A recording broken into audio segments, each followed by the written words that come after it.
Bueno, gracias por estar aquí, por acompañarnos en esta segunda charla, en este segundo encuentro de lectores Uni Remington, personajes de la urbe, con nuestro querido escritor y amigo ya de la casa, Gilmer Mesa. Bien, y el libro que nos convoca, de nuevo ustedes lo pueden ver ahí, se llama Los espantos de mamá. Antes de eso, queremos entonces dar la bienvenida y un saludo especial a las sedes de nuestra universidad en el país que se conectan. Bienvenidos y bienvenidas, y esperamos que nos sigan acompañando en este tipo de eventos virtuales y que se disfruten mucho esta charla. También agradecemos, por supuesto, a la biblioteca por acogernos en este espacio y por la compra de los libros para el material de préstamo. También agradecemos a el programa de la Dirección de Humanidades por gestionar y convocar este programa. Y a vos, Wilmer, gracias por aceptar esta invitación tan generoso y por conversar con nosotros, no solamente de la vida, sino de tu proceso creativo y bien, de todo lo que has escrito aquí.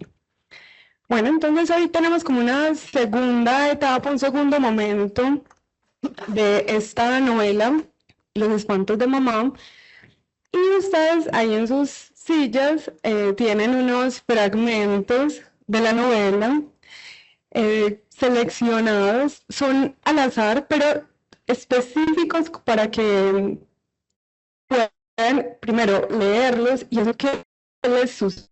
¿Qué les dice, cierto? Bueno, y hoy vamos a hacer un ejercicio también de escritura, como una especie de decálogo del escritor-autor, para que lo dejemos aquí en la biblioteca. Bueno, Gilmer, este libro tiene pues varios capítulos, todos muy tremendos, y quiero que empecemos conversando de uno en específico que es Sin música. Que para mí es, cuando ustedes lean la novela se van a dar cuenta, a mí me impactó personalmente y mucho, pero especialmente por esta mujer tan tremenda, pues en ese amor, puedo definirlo, pues para mí este capítulo lo puedo definir como amor. Buenos días, muchas gracias por estar aquí, invitarme nuevamente. Y bueno, la buena para la revista, que ya estoy desde aquí, ya parece, ya hago parte del inventario. Entonces, bueno, bacán.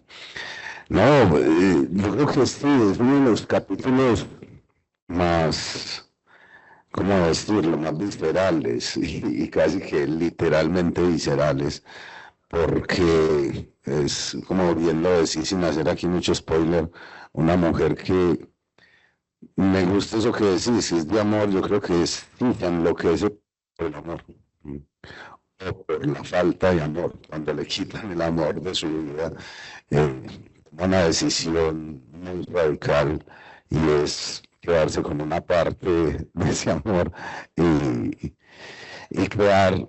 Eso me pareció muy teso y que creo que en varias partes de la novela aparece que es un hilo conductor de todos los espantos y es que prefieren crear como una realidad paralela a afrontar la realidad tan atroz que les tocó vivir en el caso de ella, pues por supuesto el asesinato de quien más amaba y cómo se instala en esa otra realidad que me parece también es una forma alegórica de vivir en este país, de que tenemos que aceptar lo inaceptable, que es la cantidad de atrocidades que ocurren. Mucha gente tiene que crear una realidad paralela. La más grave de todas, creo yo, la indolencia, la de hacernos que no pasa nada y hacernos los bobos y tan. Y ya otras que, digamos, más alegóricas en la novela, pero más jodidas en la vida real, que es la locura, ¿cierto? Pasarse en la locura, que no solo aparece en este capítulo, sino en muchos. La Llorona es una madre también, que en el reclamo encuentra una realidad paralela en la que sus hijos no están muertos, sino que sigue buscándolos, ¿cierto? Bueno, y así muchas, porque pues no les vamos a contar la novela, pero en el caso de esta mujer, sí, es una mujer porque además me parece que en todo el resto de comportamientos del capítulo muestra un criterio muy áspero, un carácter muy recio, pero en esa parte tuvo que quedarse esa otra realidad, que incluso también me parecía muy teso que combinara eso con el alcohol, que estar borracho también es estar en una realidad, digamos, distinta.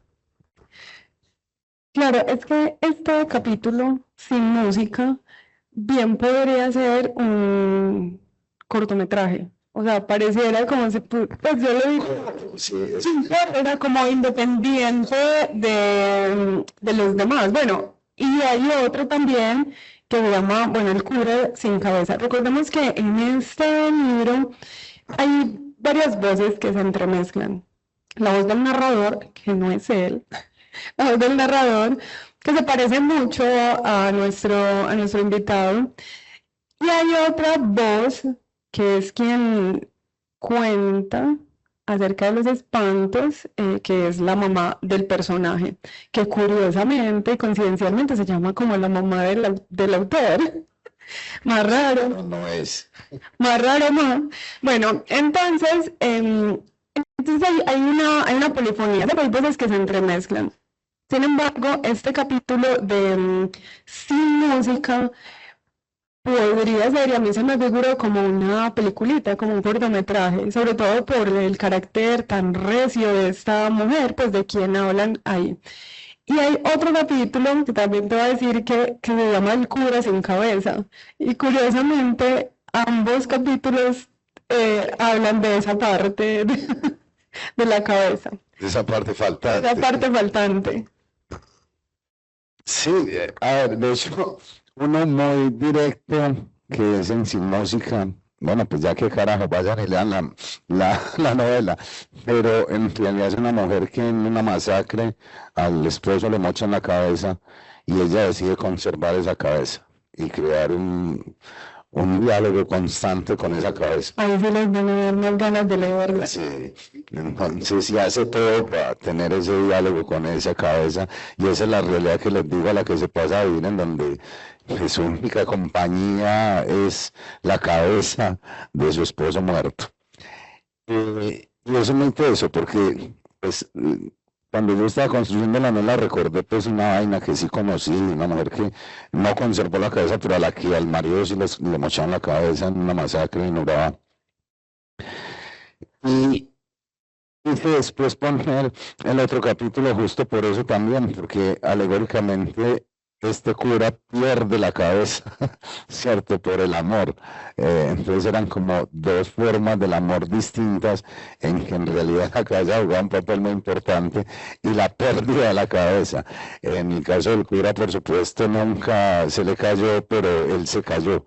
¿Cierto? Pero el amor cae y es de verdad como haber perdido la cabeza por esta mujer que además creo en las dos formas me parecía muy teso y me quería explorar esas dos maneras. Una es amor rotundo que no vence ni la muerte, que también aparece por ejemplo en La Silbona, que yo creo que el amor convalida la existencia aún más allá y de alguna manera me acordaba de ese cuento de García Márquez de amor constante más allá de la muerte. Y en el otro, que es muy peso y muy jodido, cómo uno puede, cuando, y pasa mucho, no de esta manera tan brutal, pero pasa mucho que uno cree que por uno querer a alguien, ya con eso basta, ya eso crea una correspondencia. Y cuando no se da, uno se siente frustrado, uno se siente jodido y le echa por el general, le echa la culpa a la otra persona que no estuvo a la altura de un amor que uno mismo se inventó.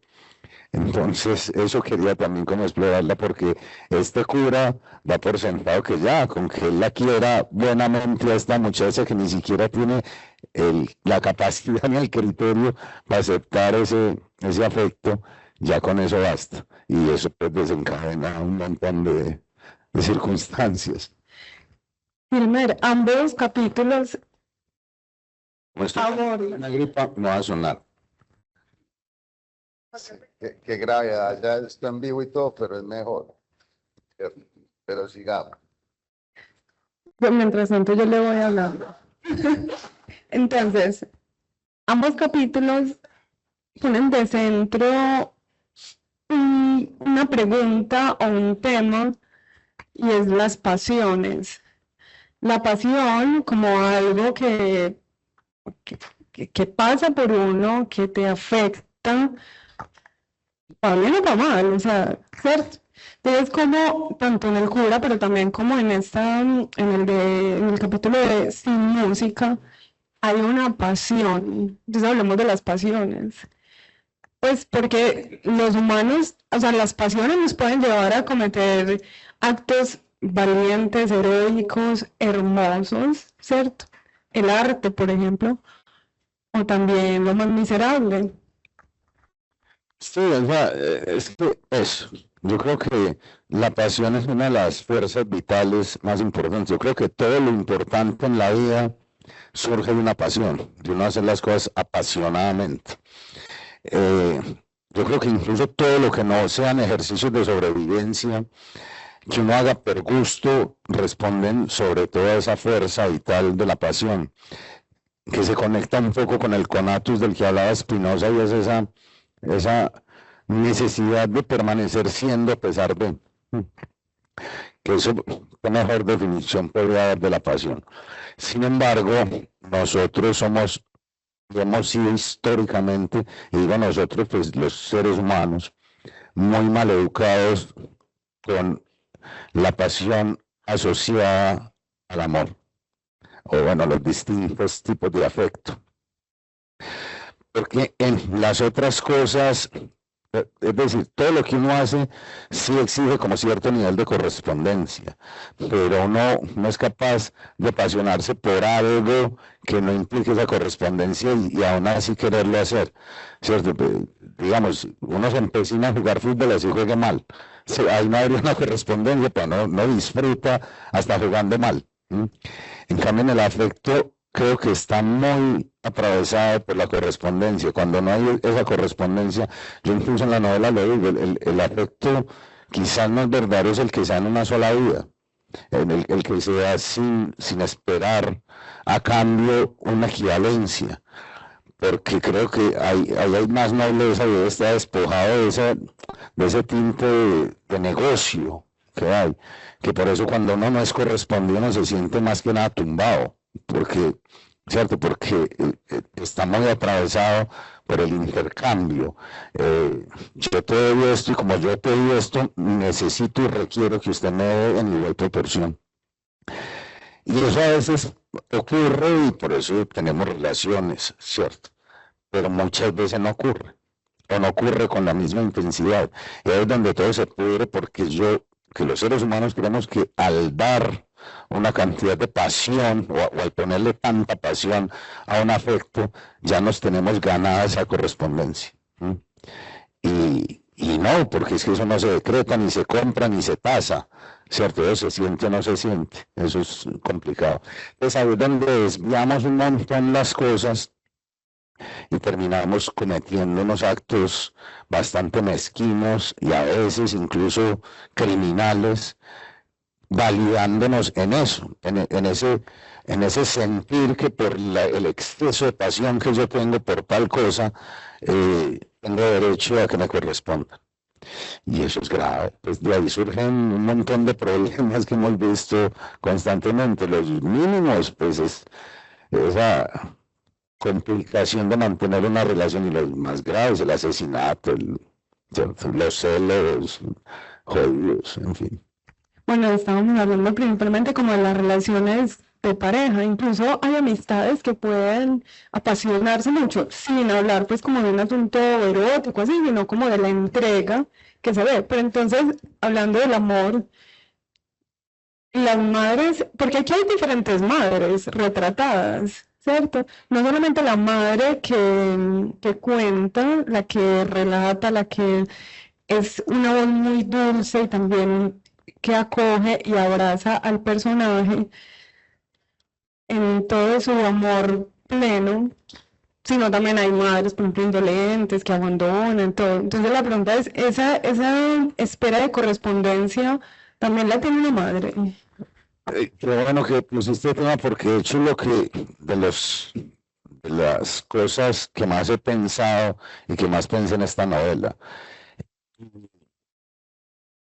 yo creo que el amor maternal sí va como en otra vía. Yo creo que es el más parecido a ese amor de una sola vida, porque así no tenga la correspondencia en el grado, porque es más, yo creo que yo, amando a mi mamá, que la amo y que es el amor de mi vida, yo creo que todas las mamás quieren más a los hijos que los hijos a las mamás. Creo que eso es una cosa re loca porque, y tiene que ver también con muchas vainas de que salió de ella, y en muchos casos he visto un amor despojado de eso, que la mamá lo quiere al hijo, aún el hijo siendo lo que sea y aún no teniendo esa correspondencia. Sin embargo, no conozco tampoco una desaprensión total de que un hijo pues, no quiere absolutamente a la mamá y la mamá se desvía por él. Y que no lo conozca no quiere decir que no exista, por eso te digo que lo he pensado mucho. Yo creo que aunque sea en muy menor proporción, la correspondencia sí tiene que haber algo, ¿cierto?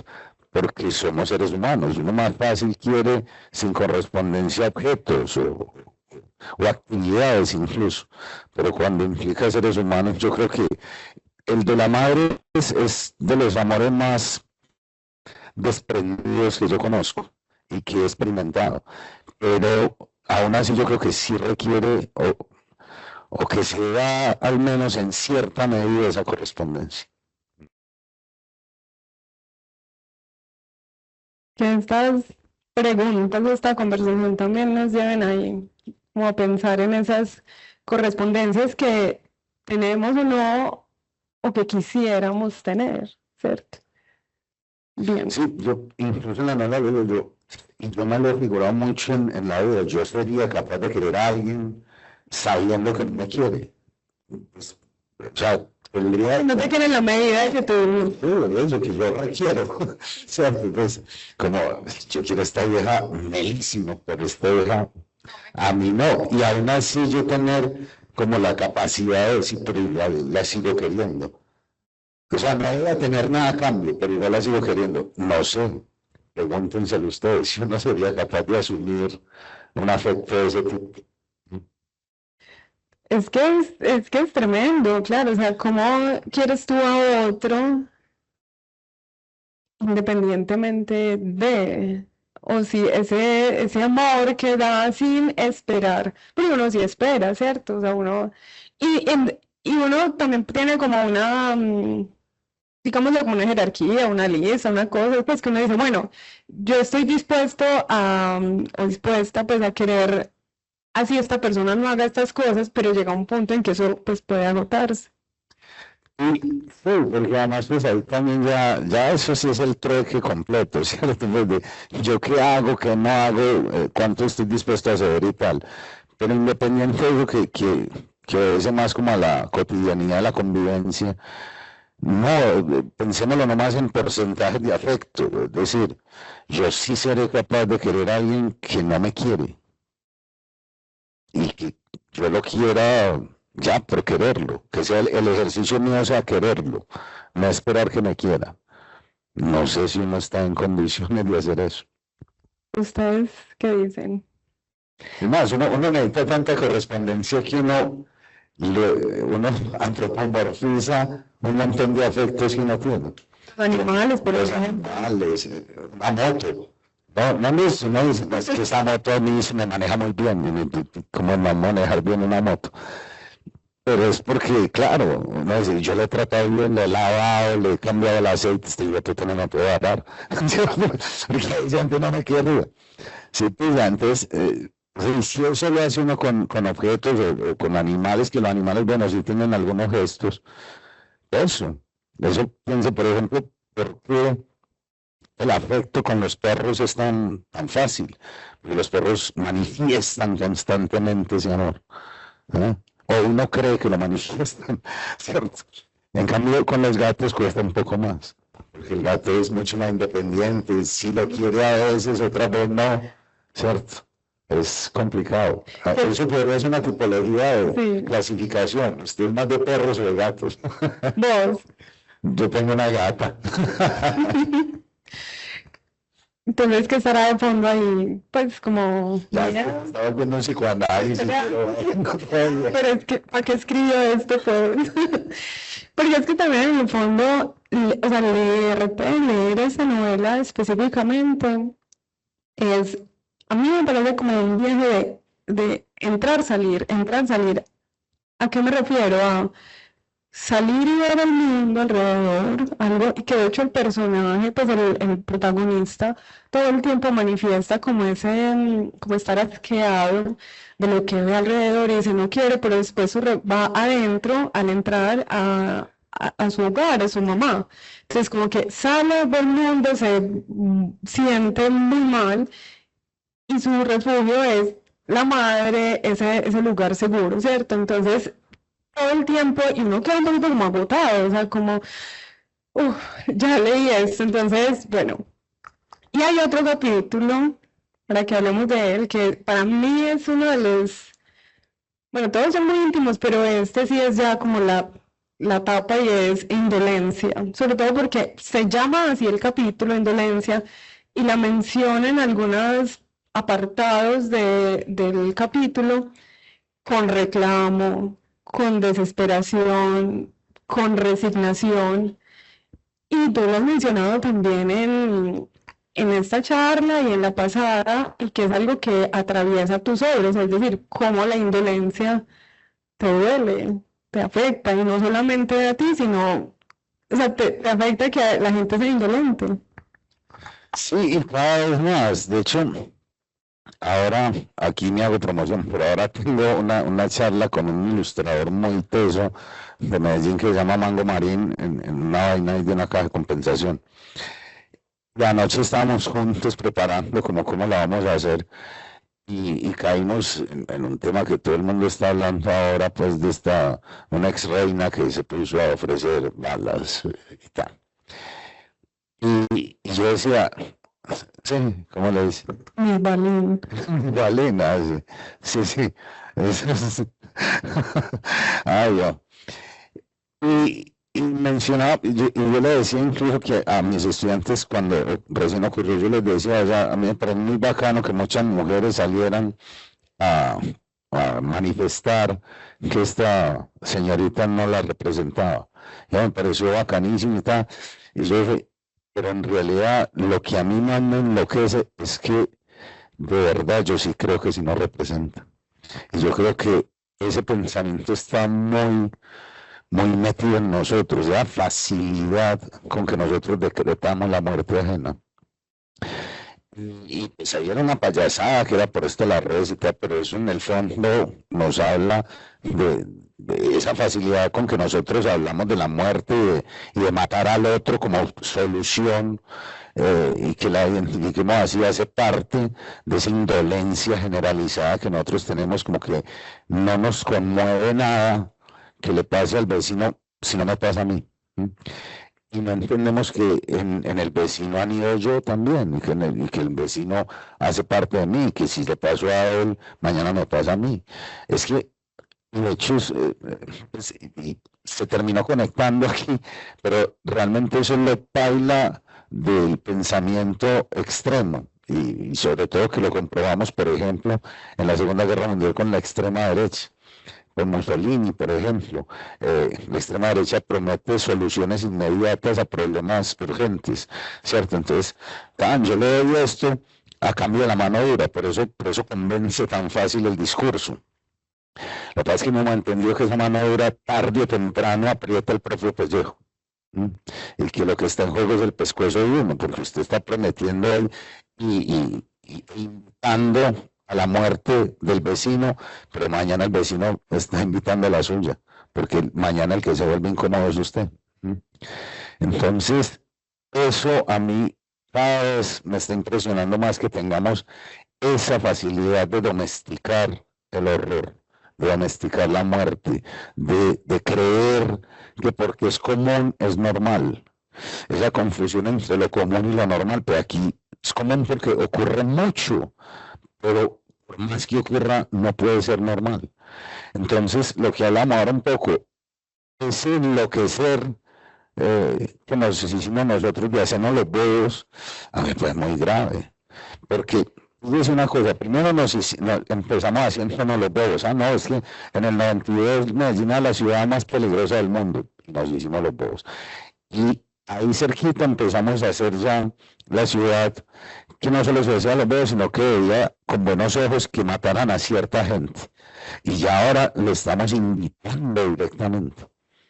Entonces, es muy grave porque en ese invitar, lo que está detrás de eso es que todo lo que no esté de acuerdo conmigo tiene que desaparecer y tiene que morir. Y eso ya sí es pasar de la indolencia a la criminalidad. Yo creo que vamos, es el camino que estamos trazando.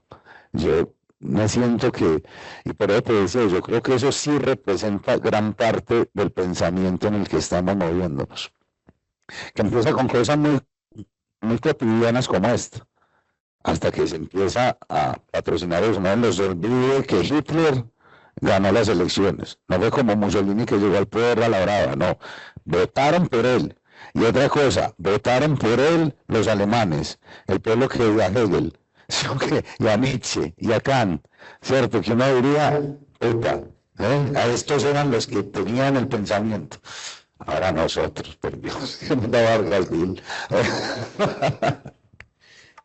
De hecho, no es que todo lo que dices es tremendo, porque claro, nos conlleva a la reflexión de si es poner en público, pero también caricaturizado y de manera jocosa la muerte de alguien. O sea, yo puedo elegir a quién asesinar. Pues. Sí, eso es simple, pues, basta con darle una pasadita a ese textico de Freud del chiste y su relación con el inconsciente. Esos chistes en el fondo están como el deseo primitivo, y en este caso el deseo primitivo de una sociedad. Es decir, una muchacha como eso no sale por generación espontánea.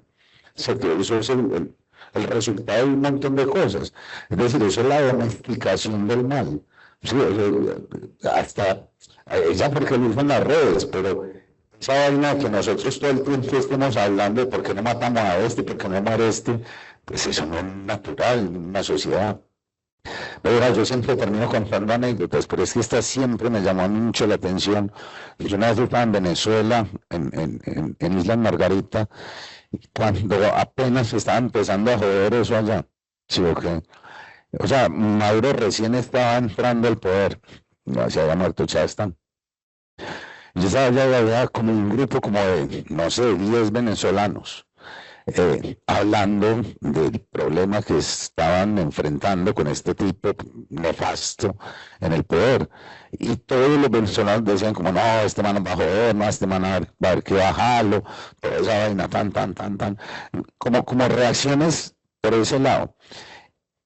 Y dos colombianos que estaban pasando, y yo también, terminamos entrando ahí como a escuchar lo que estaban diciendo, y entre 10 venezolanos todos hablaban como de tomar medidas, digamos, de bajar al man, de no podemos votar, etcétera. Y los dos colombianos van diciendo casi al unísono, diciendo, ¿y esto es porque es que no matan a ese hijo de puta, pues? Y yo decía, tanto eso que nosotros tenemos en la mentalidad que la solución de todo es matar. O sea, no se les ocurrió ni a los venezolanos que lo estaban viviendo, sino que para nosotros, o sea, la muerte es una cosa re fácil. O sea, solución, mátelo. O sea, lo digo con tristeza, es que eso ya empieza a ser como parte de nuestra memoria colectiva, y ni siquiera memoria algo antiguo, ¿no? Es algo cercano, o sea, algo muy reciente. Y en este capítulo, Indolencia específicamente, pues para mí, y veo que es como el punto clímax del narrador protagonista, que ya él ahí está como en un punto de pues como de mucha desazón, en un punto ya pues como de no retorno, ¿cierto? No solamente por lo que hay alrededor, sino también por el alcoholismo, por esa pasión desmedida, desbordada incluso, que se convierte, pues o que se ha convertido ahí en adicción. Bien, ¿quieres hablar de eso? ¿O un café? Pero que quiera, un café siempre sería una belleza. Sí, ¿verdad? Yo creo que, y eso también lo descubrí como escribiendo la novela, incluso después, ya me hablan pues del Dante y todo, pues yo creo que la novela es un descenso como a los infiernos, y en dos vías, como un descenso social de lo que él va viendo, que como la sociedad se está infernando, y un descenso al mismo, así como mueve la toalla al Payupán, que el infierno está dentro de uno y también está en el cielo.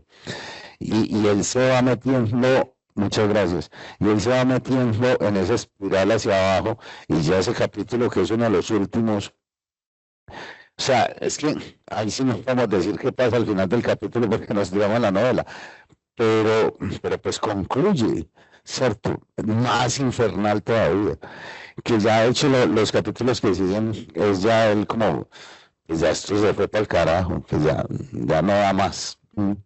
Entonces, y en esa espiral, que es una espiral, digamos que yo conozco por mí y por mucha gente, que también es la misma espiral que sigue la adicción. Es un momento en que usted tiene que parar y o se mete hasta el fondo o se devuelve, pero ya no hay posibilidad. Bueno, escuchando a Bob Dylan, que es una maravilla, de una canción que se llama Love Sick, cuando allá jodidos, enfermo de amor, ¿cierto? Y él dice, lo malo de estar en el fondo es que uno cree que no se puede bajar y siempre se puede caer más abajo. En especial con el pesimismo.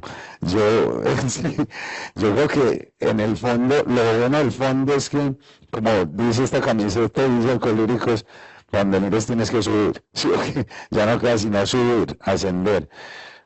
Pero, y ahí yo creo que la novela, como yo quería también que fuera tan infernal, él llega a ese punto tan álgido y no sabemos qué pasa con él. Porque puede que le pase lo de Bob Dylan ahí, ¿cierto? Puede que vaya más abajo.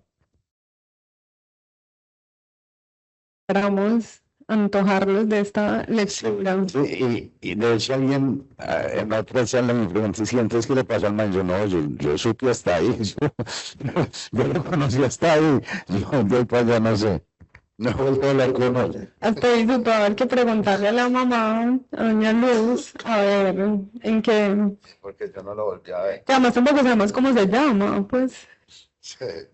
él está ahí, sabemos que tiene mamá.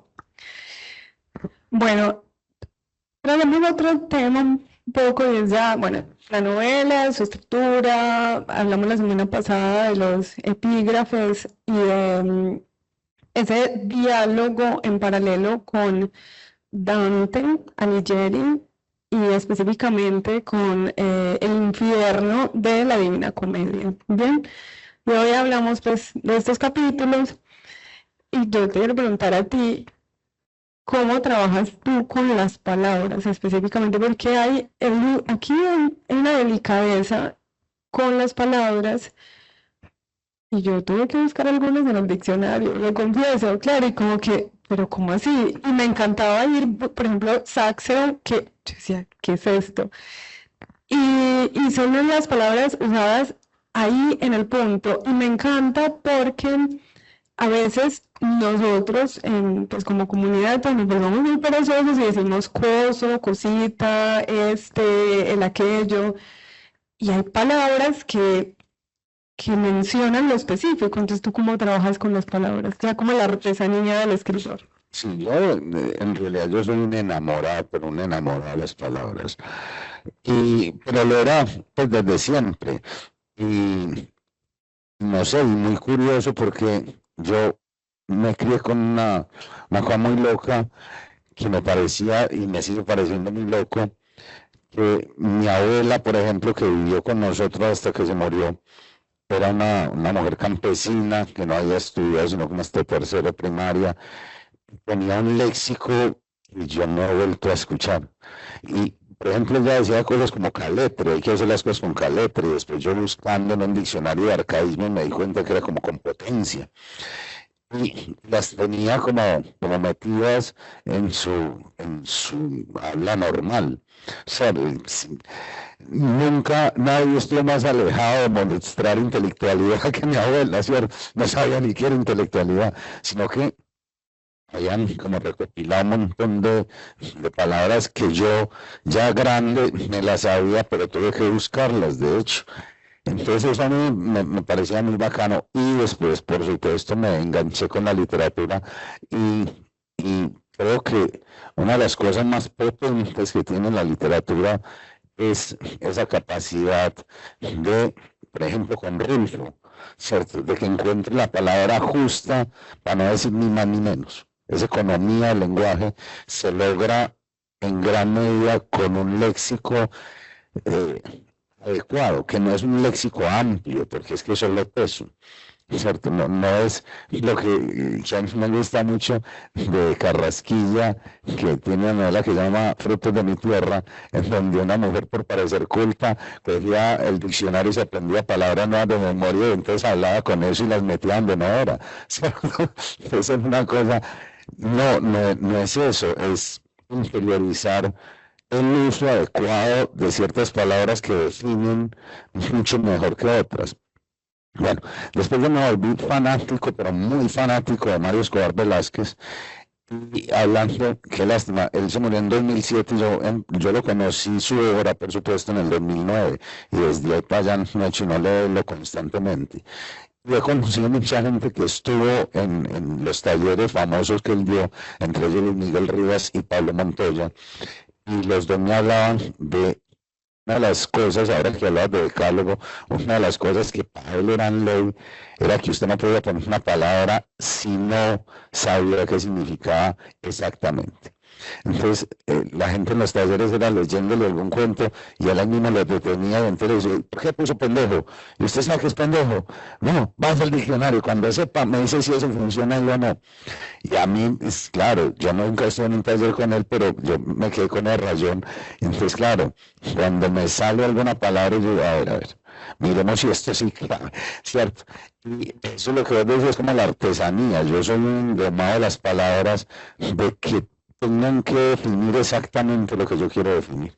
Entonces, sí, uno escribe a veces, es muy raro pues que de entrada no le quede muy melo el párrafo, ¿cierto? Eso hay que trabajarlo. Cuando pasa, no sé, es como de esas alegrías, de esas que yo a veces hago un párrafo y quedo melo y ya, de hecho ni escribo más, me quedo como saboreándolo todo el día, ¿sí o qué?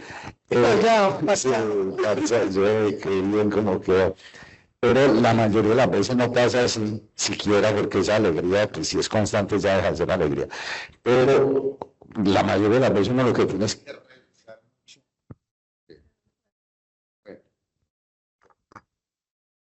Bueno, lo que tiene es, sí, tienes que revisar mucho para que tenga como la consistencia y el ritmo que le da. Pues bueno. Entonces, ese es todo el proceso. Y digamos, porque fue mi editora y yo nos dimos cuenta desde Aranjuez que hay un ejercicio de trabajo para eso, y es la lectura final ya de la última edición, hacerla en voz alta. Y al hacerla en voz alta cambia mucho. Y ahí siempre que uno dice, no, esta palabra aquí me da. En cambio, esta otra ciudad. Entonces, ya, como decía, como la orfebrería, bueno, eso es lo que busca uno, que la novela quede como lo mejor posible. Entonces, pasó, no es una búsqueda de palabras para describir ahí, no de palabras que funcionen.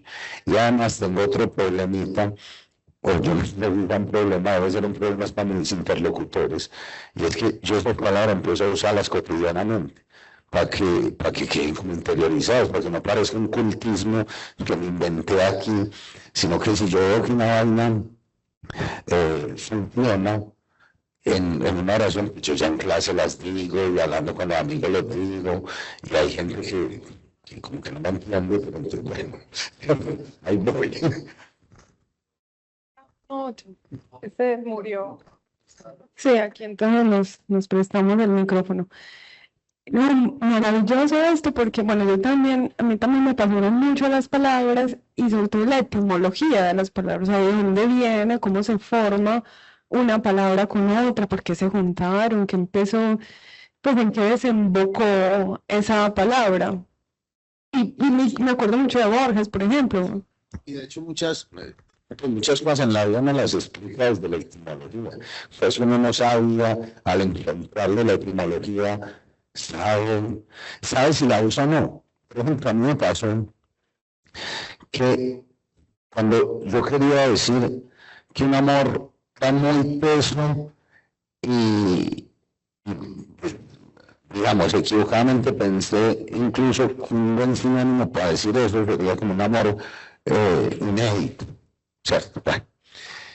Después me decanté por la palabra genuino, porque por esos días había visto una charla de Guillermo Arriaga en donde explicó etimológicamente de dónde viene genuino, que era del genuflexo, de que los romanos, uno dice genuflexo cuando se pone de rodillas, y los romanos cuando se iban a las guerras y llegaban y encontraban a la mujer en embarazo, hacían cuentas. ¿Cuánto estuve yo en la guerra?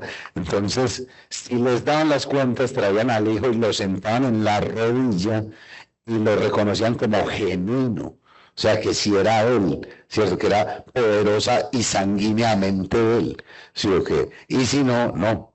Entonces, de ahí en la palabra genuino. Entonces dije, eso para el amor, cuando es así, se aplica, se pilla. Entonces, a veces muchas cosas las explica uno desde la etimología. Y definitivamente sí hay una diferencia abismal entre inédito y genuino. Original o genuino son muy distintos. Aunque funcionen, digamos, en ciertos contextos funcionan como sinónimos, ¿cierto? Claro. Pero en otros no. Ahora, también hay otra cosa que me encanta del lenguaje popular y es las desviaciones de significados y las catacresis que se hacen. Sí, que, por ejemplo, uno decir, ya que sabemos... ¿Catacresis? Sí, pues, catacresis es darle nombres a las cosas que no tienen nombres. Por ejemplo, lo que hacemos cotidianamente. Por ejemplo, uno dice, digamos, aquí tenemos el ejemplo a la mano. Uno, ¿cómo le dice a esto? La pata, sí, que eso no se llama así. Lo hacemos porque se parece a una pata de un animal, ¿cierto? Pero eso no se llama así. ¿Cómo se llama? Yo no tengo idea. Pero nosotros hacemos la catacresis de decirle pata de la gafa o pata de la mesa, que eso tampoco se llama así. O la piel de la montaña. Pues, tengo una. Aquí hacemos un paréntesis. Yo no sabía. ¿Cómo se llama la cuchara con la que se sirve el helado? No me idea. Cuchara de helado. Cuchara de helado. Y yo ya, o sea, la repito porque además es sonora, deliciosa y es funderelele. Funderelele. Así se llama la cuchara del helado para servir. No, pero eso ya es un cultismo, no es una catacresis. La catacresis es darle nombre a lo que no tiene, asociándolo con algo que no conoce. Es cierto, pero esa palabra o sea, a veces voy por ahí, la pienso y digo, ¿será que yo me estoy como volviendo loquita? No, además yo soy, pues a mí me encanta tener los datos más estúpidos del mundo que no sirven para nada, pero que uno lo sabe, qué calidad, ¿no? Ya, con eso va a descrestar. Es como la pestañita de la N. Se llama virgulilla. Además, ¿sabes? A mí me pareció tan linda esa historia y es porque se llama virgulilla de virgula y es que los copistas, tú sabes, bueno, cuente, por favor. No. Cuando quedara aquí tan profe. No. Ya vemos clase. ¿Usted es profe? Hoy no, pero sí. Bueno, resumido y en breve, los copistas de Edad Media que transcribían todo el tiempo largos pasajes de las Sagradas Escrituras, de la Biblia, pero entre otros, pues otros libros, había muchas palabras en latín que tienen doble N, ¿cierto? Entonces, para abreviar, ponían la N y encima otra N. Entonces, en realidad, esa virgulilla es una N alargada, como elegante, o más bien como, sí, como en 3D, como si estuviera bailando. ¿Bien? No, qué maravilla lo de las palabras. Una palabra así poderosa, favorita. Es que la que a mí más me gusta no es tan poderosa, pero me suena muy bacana. A ver. Gambilia. Ah, Es una flor. La gambilia. Me gusta mucho. Me gusta también la palabra melifluo, que es suave, ¿cierto? Entonces, bueno, y también me gustan mucho las esdrújulas, ¿cierto? La fuerza que tienen. Esdrújula, por ejemplo, ¿cierto? Pero no son pues como gran significado. Además, porque las esdrújulas, al tener siempre tilde y ese acento ahí remarcado, es difícil olvidarlas. Pues, sí, o sea, eso tienen como carácter, como cuerpo, solo que todas las esdrújulas. A mí también me gustan. Sí, porque, a ver, palabras graves, uno como que grave, uno se queda pensando un poquito que es una palabra, que carajo es una palabra grave, ¿cierto? Las agudas uno ya sabe que terminan ahí. Pero bueno, ya, mucha clase. Sí, no fuimos para el carajo. Pero... No, pero todo tiene que ver. Pero voy a preguntar por cómo un autor trabaja con las palabras. Y pocas veces uno indaga un poquito sobre eso, o sea, incluso hasta pensar en que te gustan las palabras esdrújulas hace parte de composición de una novela del autor, ¿cierto? ¿Cómo se escoge una palabra adecuada? Un escritor es escritor, pero a la vez también es un lector. Y ahorita decías que un ejercicio, y aquí lo estoy anotando dentro de nuestro catálogo, dentro de nuestro decálogo, y es, en tu caso, ¿cómo es ese autor-escritor? Escritor-lector, ¿cierto? Esas dos cosas. Y que al final de la lectura, hacer la lectura en voz alta de la versión final de la novela. ¿Cómo funciona eso? Y también pregunto bueno, ya nos has dicho los autores tuyos, como Mario Escobar Velázquez, Rulfo, Dante, pero en este caso la pregunta es, ¿cómo lees tú a esos autores? Y si cuando estás escribiendo también lees. Sí, yo leo todo el tiempo que pueda. No sé, son como dos cosas. Hay autores que a uno les llegan y uno lo lee como por el placer de leer, ¿cierto? Como por la historia que me están contando. Y lo bacanísimo ahora, no más, para una clase que estoy dando de literatura antioqueña, releí un libro que había leído en la universidad, que es El Grande de Jorge Blanco. Y eso es una delicia, porque el man habla de Guayaquil de los 40, de la vaina de los 50, la prostitución, de las borracheras que pegaban. Y era un gran anecdotario de uno de que era como estaban de locos estos estudiantes de medicina y el man se metió en una planadora y se emborrachó por todo Bolívar. Y, bueno. Pues eso, ya hay otros que desde que uno empieza a leerlos, yo creo que son autores que voy a releer. Después voy a intentar buscar cómo hicieron eso. Eso me pasa mucho con Rulfo, que lo leo constantemente, y yo siempre me descresto de ver este man como poesías de historia, por ejemplo, eso, porque estas palabras y no otras, ¿cierto? No fue capaz de crear estas frases y no otras. Por ejemplo, últimamente con quien me pasó eso fue con Fernando Melchor. Temporada de huracanes, yo la leí, me pareció un librazo, pero después la releí también como intentando, no por nada, porque eso lo oficio bueno, pero intentando mirar las arandelas de la novela, el mecanismo interno de la novela. Entonces, pues, hay autores que uno lee para aprender, y hay otros que uno lee que quiere leer, ¿cierto? Tenían estilos muy distintos a los míos, no de tampoco. Por ejemplo, yo no creo que nunca sea capaz de escribir con él por lo bien y por el humor que tiene. Entonces, muy bien, saco lo que me sirva cuando veo alguna cosa, más que nada yo le voy a dar por instruirme de cuál es su mundo, con qué otra vaina va a salir, ¿cierto? Y por descrestarme de lo creativo y divertido y todo eso que es.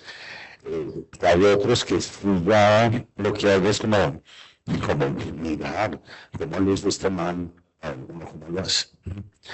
Sí, un poco como, bueno, eso me pasaba a mí como cuando jugaba basquetbol. Había jugadores que yo miraba no más por ver lo bien que jugaban, y otros que yo miraba y decía, yo creo que puede hacer ese movimiento. Entonces me iba practicando, ¿cierto? Y había otros que la clavaban y yo sabía que no me iba a dar para eso, entonces nada más lo disfrutaba. Aquí en las sillas hay varios fragmentos sin especificar el capítulo. ¿Alguien quisiera leerlo? Sí.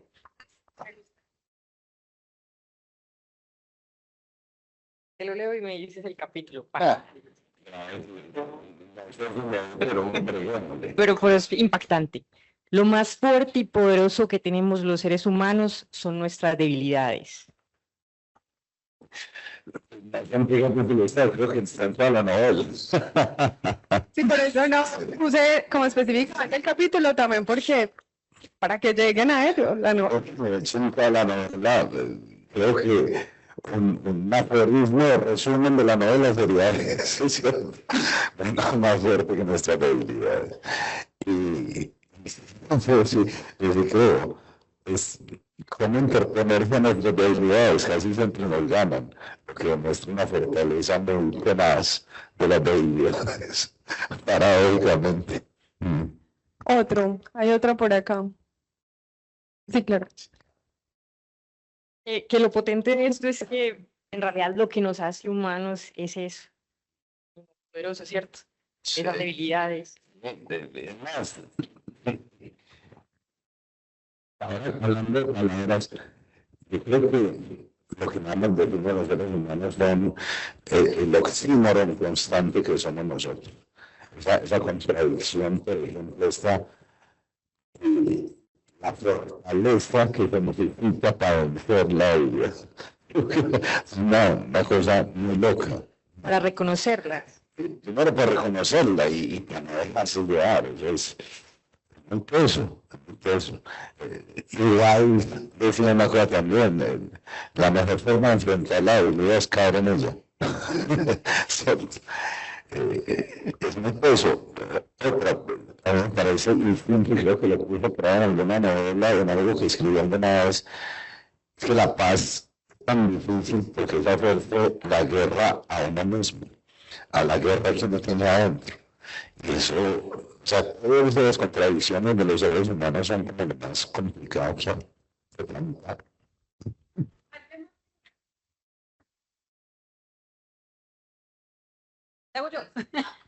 Bueno, también puede leer el suyo.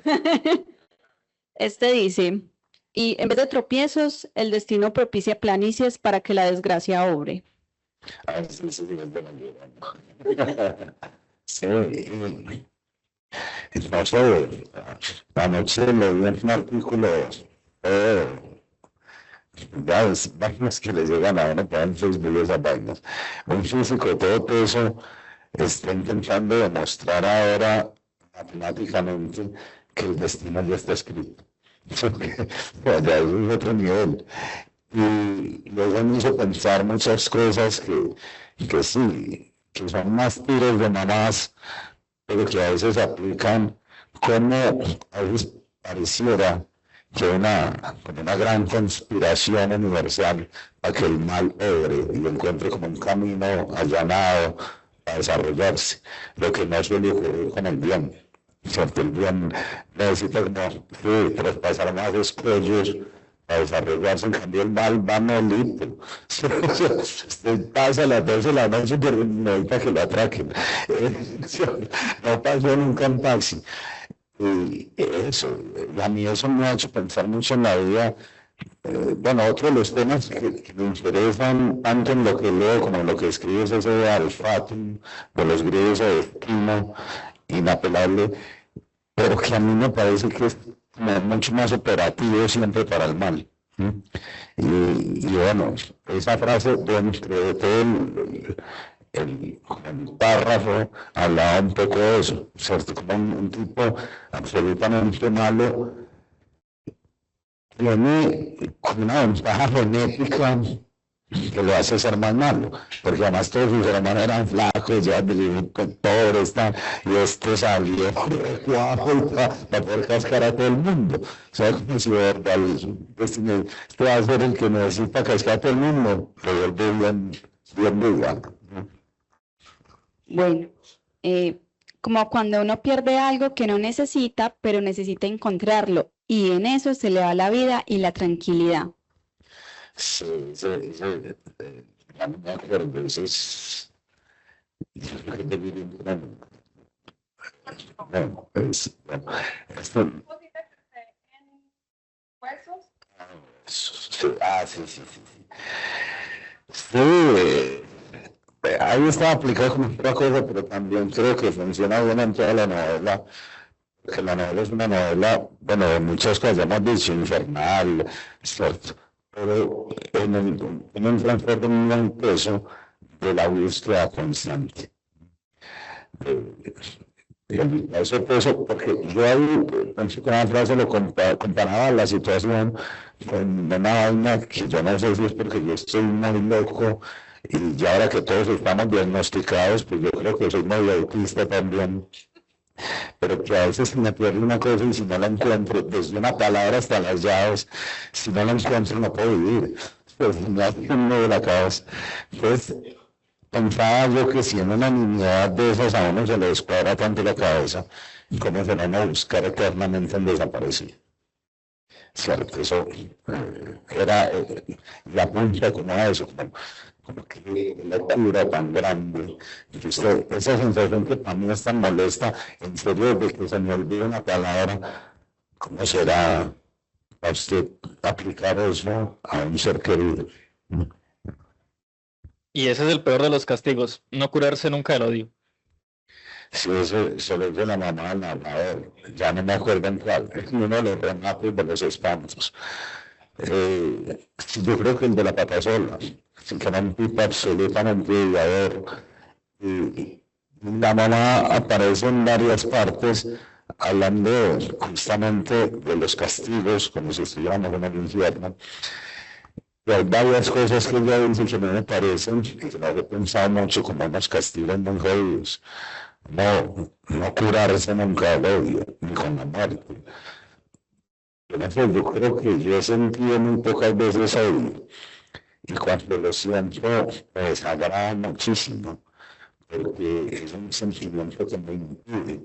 O sea, se me refina tanto en mí, adentro de mí, que no me deja hacer otras cosas. Tengo que estar ocupando el tiempo, que debo estar ocupando en otras vainas, odiando algo. Y en un país tan odiador como es llamar de odios tan gratuitos, a mí me parece que nos está quitando mucha potencia y mucho tiempo. También no más hablamos de que, yo no me acuerdo quién iba a sacar un álbum y de estos reggaetoneros, y eso como que en las redes lo volvieron a ver y densidad. Sí, a mí no me gusta, porque voy a odiar un mal de allí, claro que lo hagan. O sea, eso me quita mi fuerza, ¿cierto? A él ni se entera, ni sabe quién soy yo, y yo empecinado en odiarlo. Entonces, esto es una bobada, pero, digamos, un odio ya condenando a una otra persona a que uno lo odie, el que está perdiendo es uno. Y por eso le quita mucha potencia aún.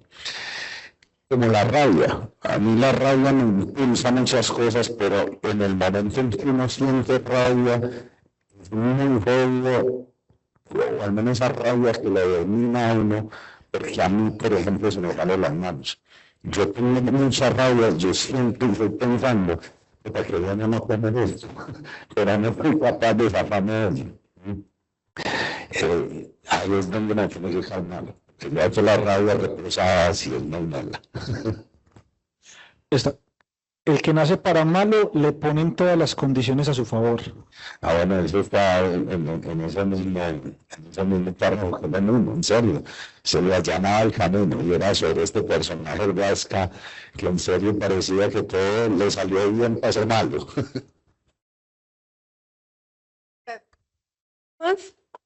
Por ahí hay como unos parrafitos largos. Bueno, gracias por su participación. Sí, justamente este ejercicio era como para desentrañar Hay que patentarlo en otras cosas. Bueno, aquí yo estoy haciendo, además de que estamos hablando, estoy aquí de amanuense, copista, no solamente para traer a colación esa palabra de amanuense, sino para ir haciendo nuestro decálogo. Hablemos de eso. O sea, me dijiste ahorita, he leído muchos. Yo sé que hay muchas personas que tal vez descreen de esto, decir un decálogo de escritor.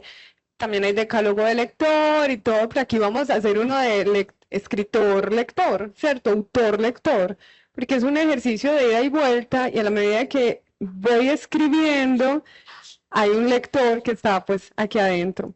Y te voy a leer lo que he escrito, a ver, para que vayamos completando algo más. Y dice, como primero pondría, todo lo importante en la vida viene de una pasión. Bien. Y el segundo sería encontrar la palabra justa para no decir ni más ni menos. Tercero sería leer constantemente. Y ya eso se podría pues como afinar, que hay autores que se leen para aprender y hay autores que se leen para el gozo, ¿cierto? ¿Cuál sería el cuarto? ¿Qué se nos ocurre? No puedo, y es más, cuando me propusiste yo tengo 10 pasos para hacer. Por eso los estamos sacando así como de retacitos. Sí, y hablando de esos decálogos, yo creo que el primer punto es coja de los decálogos lo que crea que le sirva, y el resto no le pare bolas. Porque como en todo, yo creo que todos tenemos un proceso distinto. Yo creo que lo que sirve para una cosa no sirve para otra. ¿Cierto?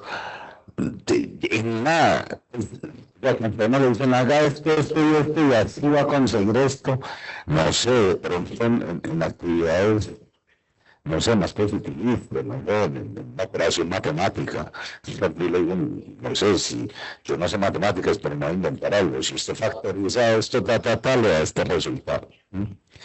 Yo no sé si en el arte se cumpla eso, porque usted puede hacer la fórmula que le digan y aún así no conseguir ese resultado. Yo creo que el punto del decálogo mío que destruiría a todos los otros es que encuentre su propio camino, haga su propio proceso. Y a veces le funcionan más cosas que a mí no. Entonces, yo creo que eso es lo sano, tenga como su propio ritmo también.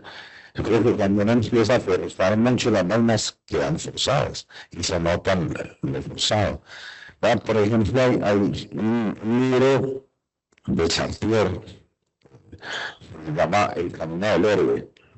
Y él lo que hizo fue como una recopilación de todos los mitos, y después hace como un arco dramático que sigue entre los mitos, y como llamándolo figurativamente, cómo se construye un héroe, como los pasos que tiene que seguir alguien para ser héroe. Y después el formalismo ruso, con un man que se llamaba Vladimir Top, hizo otra cosa muy espesa, que fue coger todos esos cuentos populares que después los hermanos Grimm Perro volvieron, suavizaron, pues, paciente.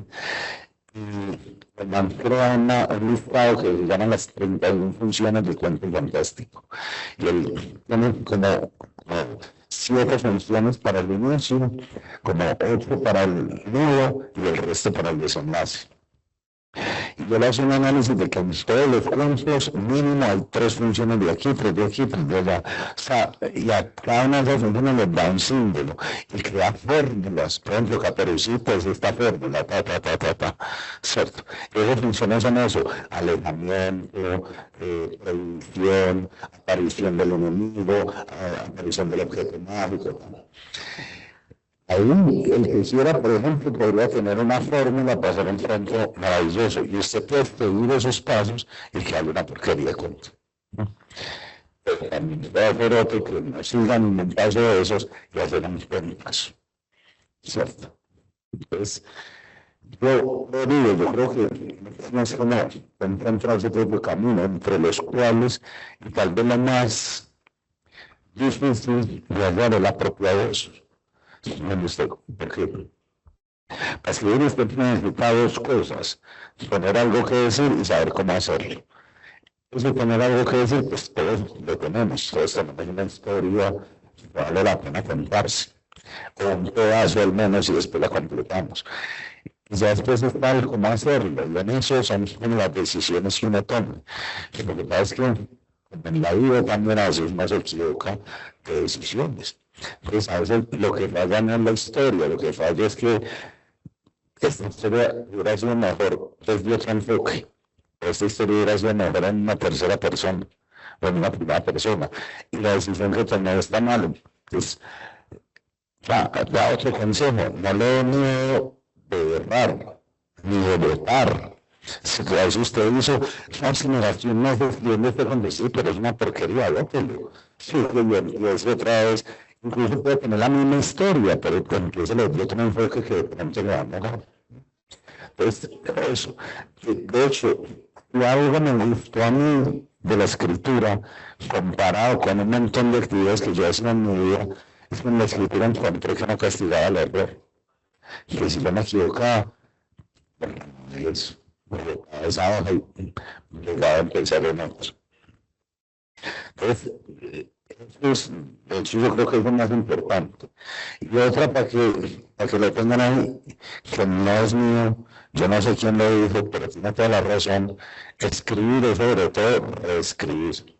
Si uno escribe y después empieza a camuflar, empieza a darle la forma a eso para que quede como usted quiere que quede.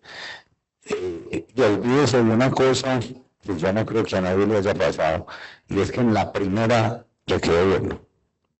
Yo creo que no solo en la escritura, sino más en la vida. ¿Cierto? No, la primera es la primera, y usted ahí va haciendo mañas, y las mañas se cogen haciéndolo muchas veces. Ahí, songo, sorongo, fuimos haciendo. Es que no tiene que quedar de 10, puede ser como 7, 8, lo que sea. Gracias, porque, pues, es decir, es valioso escuchar esto que nos dice, sobre todo porque ahí entendemos también un proceso, o sea, cómo escribes tú. Y te quería preguntar sobre, bueno, tú has publicado novelas, 4 novelas hasta ahora. ¿Has ensayado otras? Sobre todo porque aquí acabas de decirnos a lo último que uno va cogiendo maña, que uno escribe, y se me ocurrió con el ensayo, que el ensayo justamente en su origen es ensayar, no es el ensayo académico, el ensayo de escribo cosas. ¿Han intentado con otras, cuentos, poesía, prosa? Yo de hecho empecé haciendo versos que por cierto no sobrevivieron, porque eran malos con rotundidad. Yo creo que eran 2 o 3 que ojalá desaparezcan. Me parece un género muy complicado, muy complejo, y el más, porque yo creo que la poesía no es solo escribir el poema, como el cuento, la novela, sino que hay que pensar distinto, hay que mirar distinto.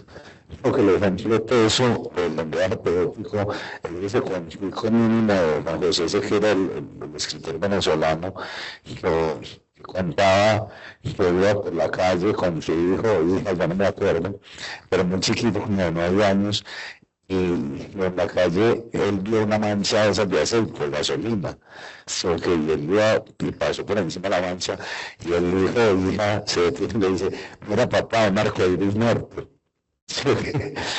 Eso, el que sea capaz de ver en una mancha de aceite, un arcoíris muerto, es un poco, es distinto.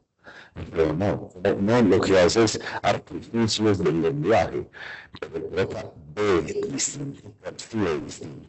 Entonces yo creo que ahí es donde hay un buquete grande que no es únicamente de las herramientas de cada uno de los géneros, sino la percepción de la realidad. El poeta percibe de otra manera. Ya después de escribir cuentos, muchos de esos, sí póngalo el consejo, que ese sí es el gran consejo que me da a mí Ray Bradbury. Y una vez en una entrevista a Bradbury le escuché que dijo, si usted quiere ser escritor, escriba 52 cuentos malos, uno cada semana. Eso es de verdad la escuela, porque yo lo hice, yo escribí bien.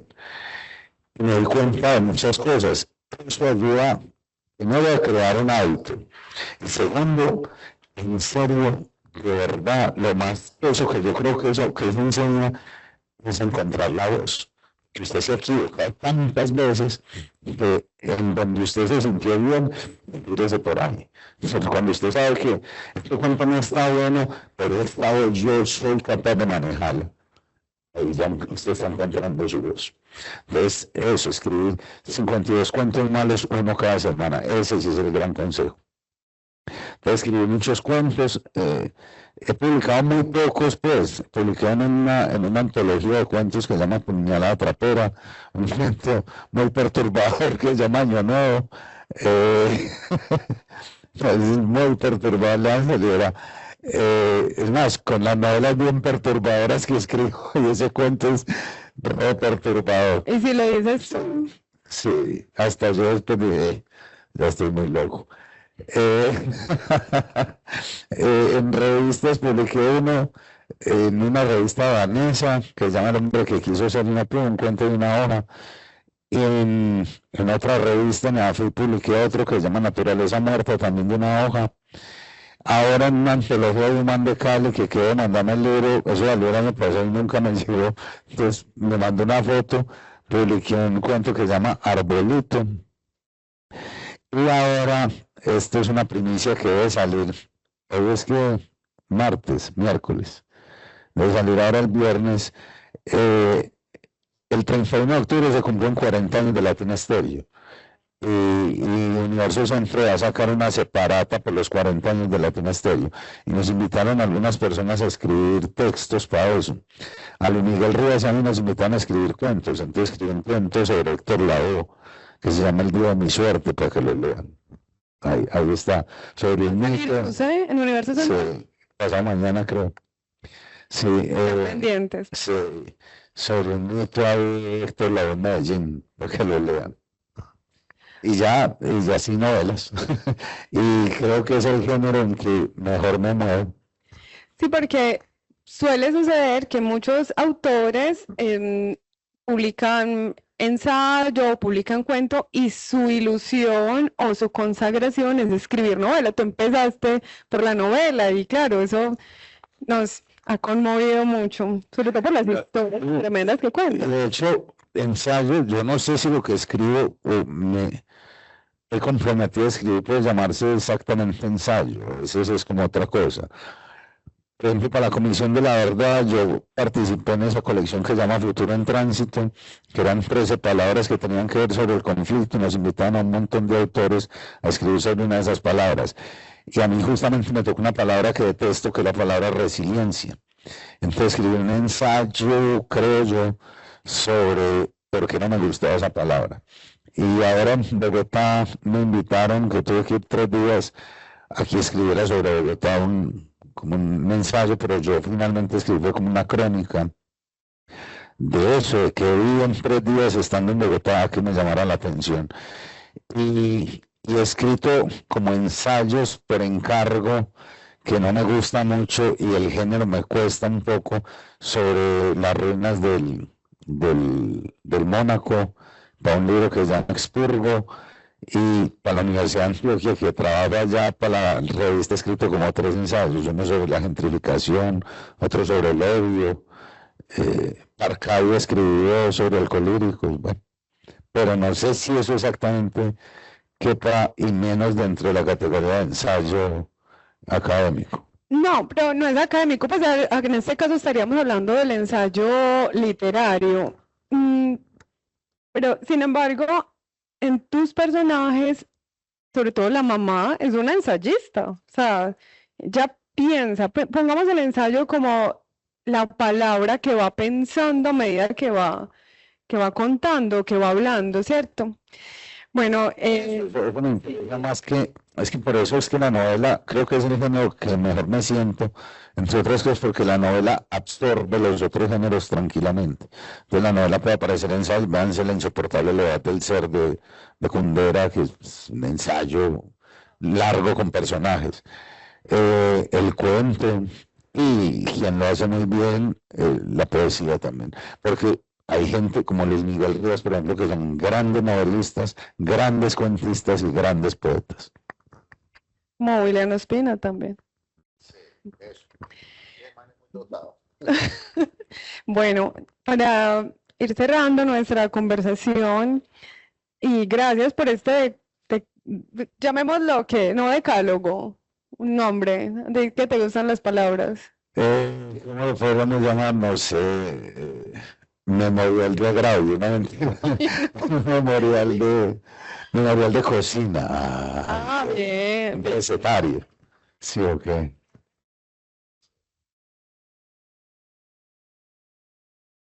¿Hay alguna pregunta, comentario, participación de las personas que estén en línea y también de nuestros asistentes? Bueno, Gilmer, muchas gracias. Obviamente siempre es un parche escucharte.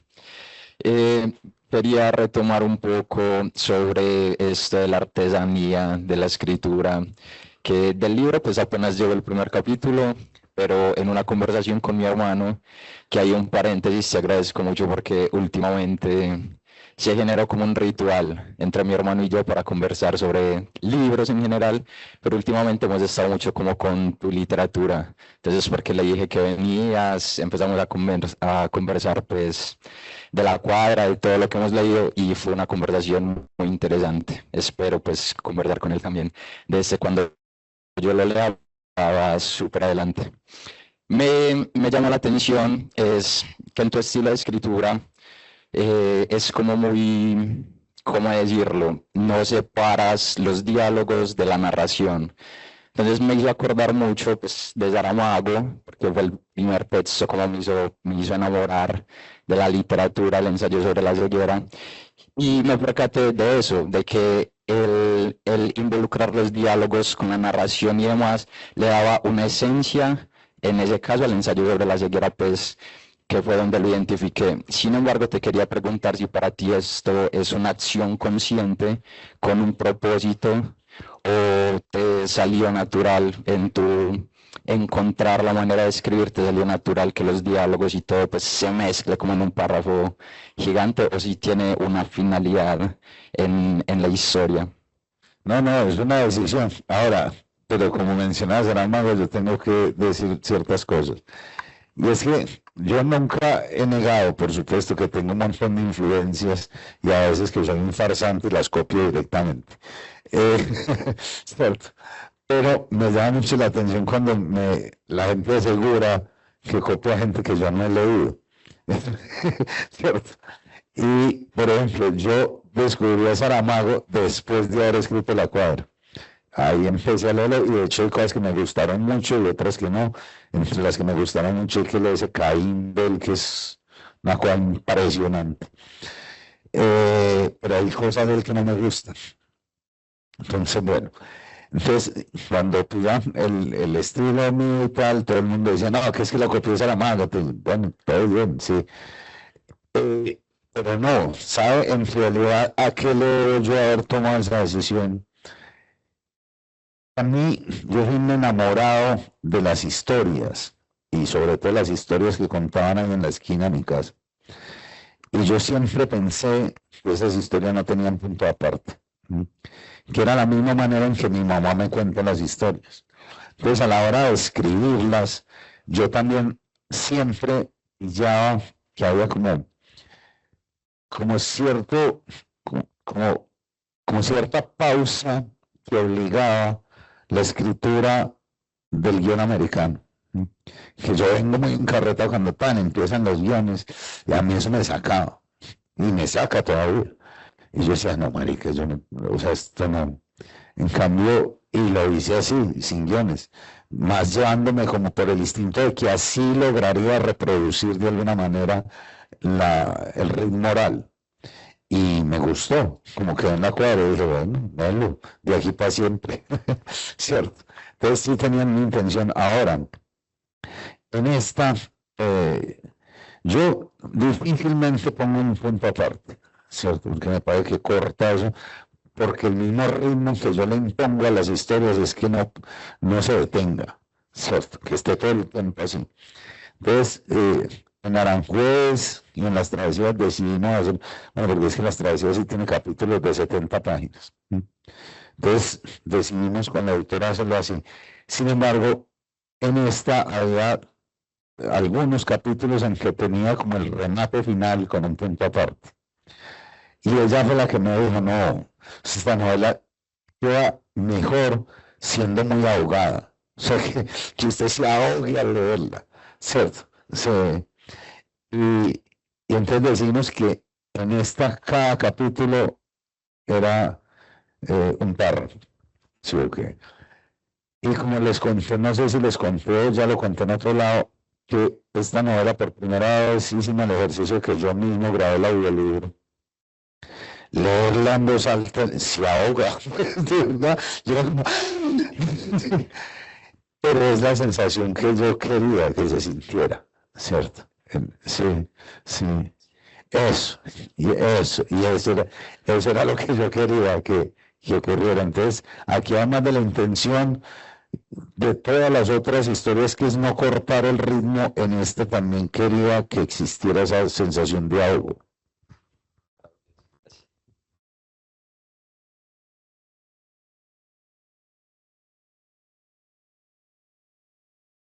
Bueno, buenos días. Primero que todo, pues agradecer a Vivi, a la universidad y a Gilmer por estos espacios que muy bacanos, todos estos conversatorios. Pero te quiero hacer una pregunta a vos, como lo que yo acabo de denominar actor principal de la urbe, porque te estás volviendo un referente del barrio de la urbe.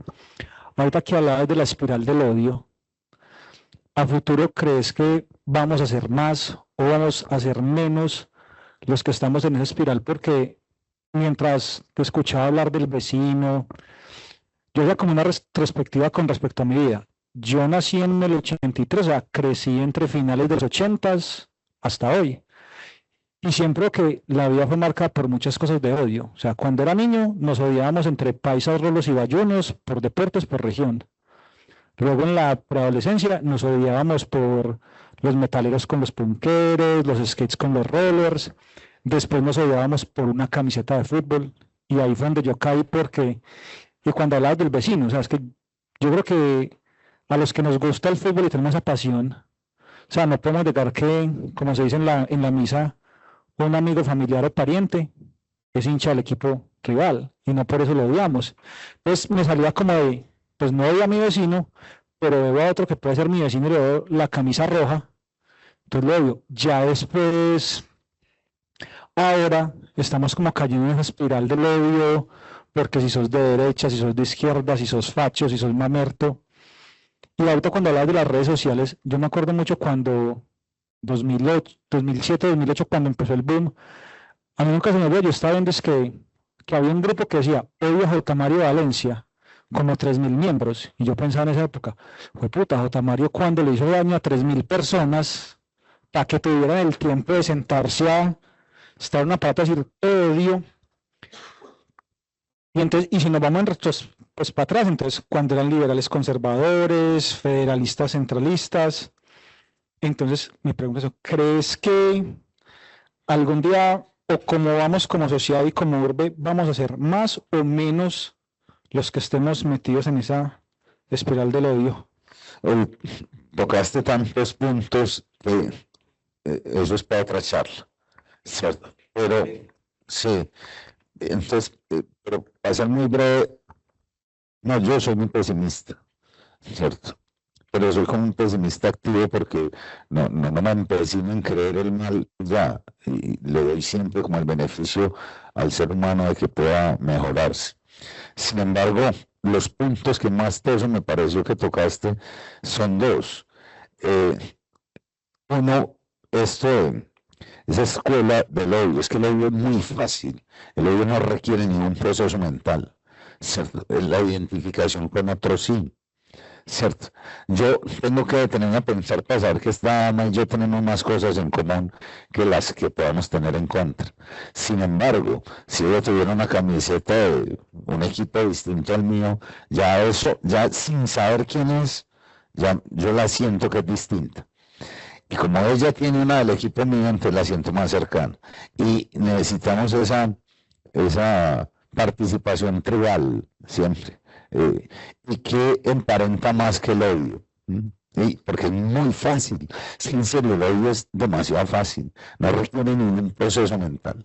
Casi que es netamente instintivo.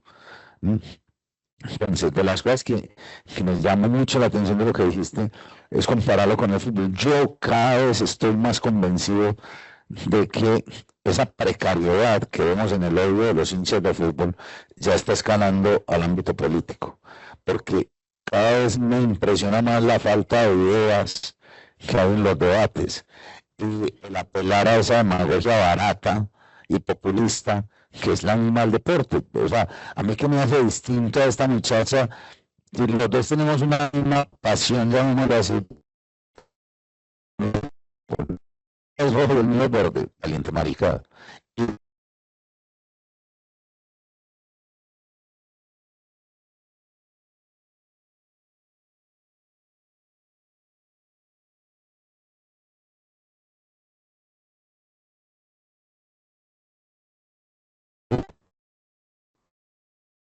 Parece muy teso, que es la segunda parte que tocaste, pero te digo que eso ya es un análisis sociológico más teso, y es que me parece que estamos vos lo dijiste, todos tus odios, por ejemplo, que mencionaste ahora, eran adolescentes.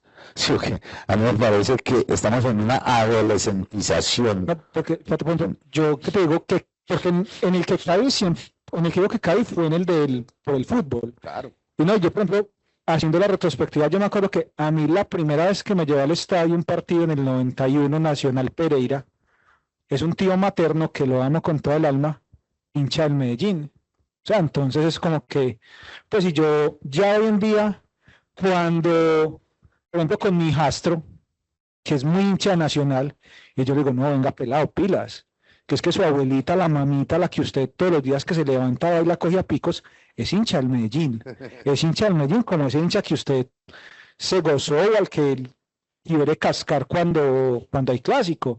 Entonces, y es lo que digo, que para mí son odios impuestos, porque yo hablo mucho desde esa pasión mía del fútbol, y yo digo, por ejemplo, por ahí vi que en estos días va a estar con Pipe. Ah, sí.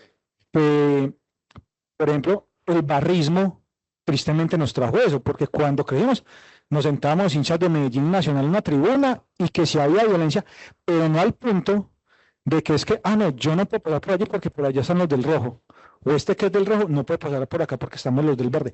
Y eso que siento que ha venido desescalando a como llegó a ser a principios de los 2000. Entonces es eso, y lo que es la adolescencia, pero es como que ese factor de uno como papá, como formador de decirle a los muchachos, hey, no vale la pena, porque se me olvidó algo y ahorita lo estaba buscando, una frase que por más que la busque siempre me apareció acuñada a la misma persona, que fue Homero Simpson, que dice que el odio es una jaula que nos impide alcanzar la libertad. Entonces y son odios impuestos porque, o sea, yo porque te voy a odiar a vos por pensar distinto por política cuando estamos en el mismo pala que somos a los que nos joden con impuestos, con reformas y con todo eso. Sí, bueno, no, Homero Simpson es un monstruo, pues un cape, pues. O sea, es que por eso te digo, es un tema muy teso. La conclusión a la que te iba a decir es que eso no es tampoco nuestra adolescentización política, ¿cierto? Que en realidad y te dije eso porque uno en la adolescencia, perdona mi francés, uno es muy agüevado, ¿cierto? O sea, uno se deja llevar por unas pasiones muy ridículas, ¿cierto? Que después cuando uno se concientiza de que no tengo ni por qué odiar, más, no tenía ni por qué apasionarme por eso. Sí, era falta de emoción lo que yo tenía, no verdadera pasión. Pero eso ya escaló que es así.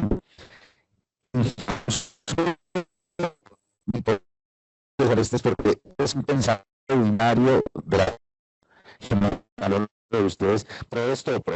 Entonces, cuando se mantiene, en lugar de ser una tribuna que le grita arengas a la otra contraria, no pasa nada. Pero cuando eso ya escala que yo voy a agredir a alguien porque tiene una camiseta distinta, cuando lo único que tiene distinto es esa camiseta porque nos parecemos, entonces tenemos los mismos ojos y si vamos a otro con las mismas necesidades. Ya eso es muy grave, porque es en serio. Es más, el sistema, el mecanismo te está obligando a enfilarte. Por ejemplo, si yo no soy simpatizante de Uribe, pues inmediatamente Kepo ya es como guerrillero. Y si yo no soy simpatizante de Petro, Kepo ya mismo como paramilitar. Es un pensamiento muy binario y muy precario. Eso es creer que usted no puede tener criterio, que tiene que adherirse a una masa. Y ahí es donde se engendran odios muy tesos. Ahora, como le digo, por eso empecé diciendo, yo soy un pesimista.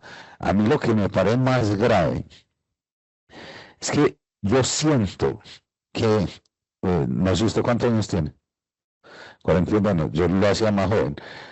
Sí, yo voy a decir, sí, porque yo le voy a decir, la generación mía fue una generación muy beligerante. La que sigue, que creí que era usted también es de la mía, usted paila.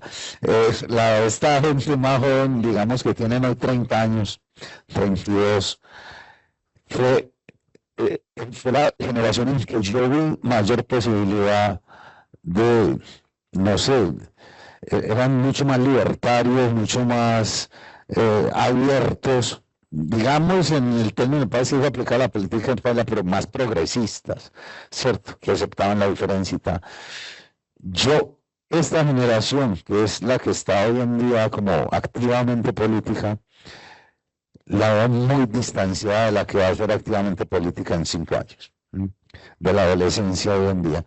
Y a esos adolescentes hoy en día yo los veo muy odiadores, y muy odiadores de, sobre todo y más que nada, de los derechos que se han ido conquistando, muy odiadores de la igualdad, muy odiadores de la porofobia, muy odiadores del racismo. Esa generación a mí la veo como muy pesa, porque están demasiado expuestos a la narrativa de odio que impera hoy en día. O sea, que Donald Trump haya ganado la presidencia del país más importante del mundo, eso no es gratis. Que la ultraderecha y el discurso incendiario que manejan para ganar elecciones en todas partes del mundo esté teniendo tanta acogida, eso no es gratis.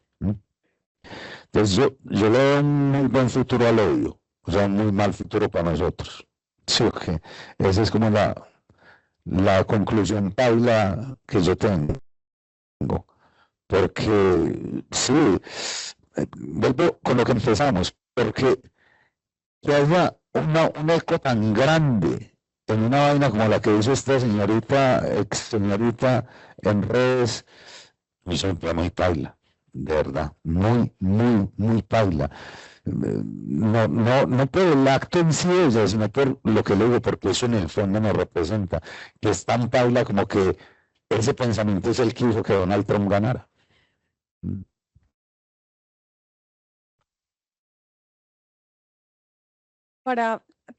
Tenemos preguntas no.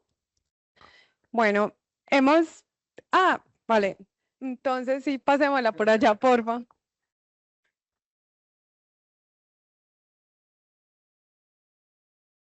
Gracias.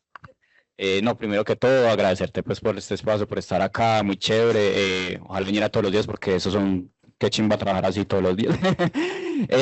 No, mi pregunta va más hacia tipo recomendación, y era que me quedó algo grabado de la anterior pues, charla que estuviste, y era acerca como de los espacios como personajes en las obras. Entonces me quedó mucho pensando pues como por ejemplo en esa con el cementerio, el que estás trabajando en el manicomio, y yo pensaba mucho era como la ciudad de Medellín como un personaje pues que se muestre dentro de las obras. Y me dio como que un recuerdo de mi adolescencia, que yo una vez, pues, en una cita me perdí en Enciso. Me fui hasta Enciso y estaba pues por allá. Yo dije, bueno, si yo simplemente bajo, porque eso es pura loma, digo, si bajo, pues llego a mi casa y bajé y me perdí por allá, así mero laberinto. Y estaba, pero y era como las 9, 10, estaba muy de noche. Entonces yo reazarado, pues bajando toda esa loma y ahí perdido. Y llegué a un punto en el que llegué a una manga y me quedé viendo como las luces de la ciudad, la noche, el sonido de fondo, el olor pues que de las comidas rápidas y todo eso. Me quedé como absorto un momentico y alguien se me acercó no sé, me dio como perdido. Me dijo, ¿para dónde va? Para tal parte, meta por aquí. No sé cómo es que sigo yo, pero entonces, entonces, ya de acuerdo a lo que has dicho, entonces era más como mi pregunta hacia recomendaciones, como que vos recomendarías de obras como en las que podamos ver a ese Medellín como personaje, ese Medellín como ahí. Muchas, y de hecho yo doy un curso que se llama Literatura y Ciudad. Entonces, ¿de qué época? ¿De cuál época quiere?